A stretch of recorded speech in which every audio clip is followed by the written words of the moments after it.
بعض مومنین پوچھ رہے ہوتے ہیں کہ اگر انسان پر چھپکلی چڑھ جائے تو کیا انسان پہ غسل واجب ہو جاتا ہے یا غسل مستحب ہوتا ہے؟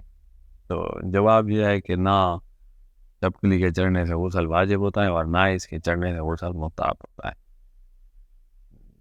تو ہاں، اگر ڈاکٹر حضرات کہنے لگ جائیں کہ چڑھ جائے تو اپنے جسم کی وہ جگہ دھو لو، تو پھر وہ ان کی بات آپ مان کر ویسے کریں، لیکن غسل جو شریعت کی ایک واجبی جز ہے یا مستحبی، غسل اس کے چڑھنے سے واجب نہیں ہوتا۔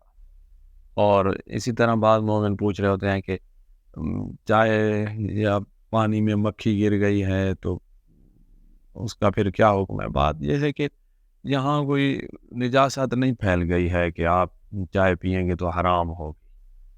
ہاں، اگر آپ کو ڈاکٹر کہتا ہے، طب کہتی ہے، میڈیکل کہتی ہے کہ اس طرح والی چائے سے اجتناب کریں، تو پھر آپ نے اجتناب ان کے کہنے پہ کرنا ہے۔ اور کوئی بڑا ضرر ہو، کوئی بڑا نقصان ہو، تو پھر شریعت بھی کہتی ہے کہ بڑا ضرر اٹھانا یہ جائز نہیں ہوتا، پھر اس کو استعمال کرنا جائز نہیں ہوگا۔ اور اگر اس طرح کا کوئی نقصان نہیں ہے تو پھر شریعت آپ کو کچھ نہیں کہتی، آپ ادھر میڈیکل جیسے کہتی ہے اس کے مطابق چلیں۔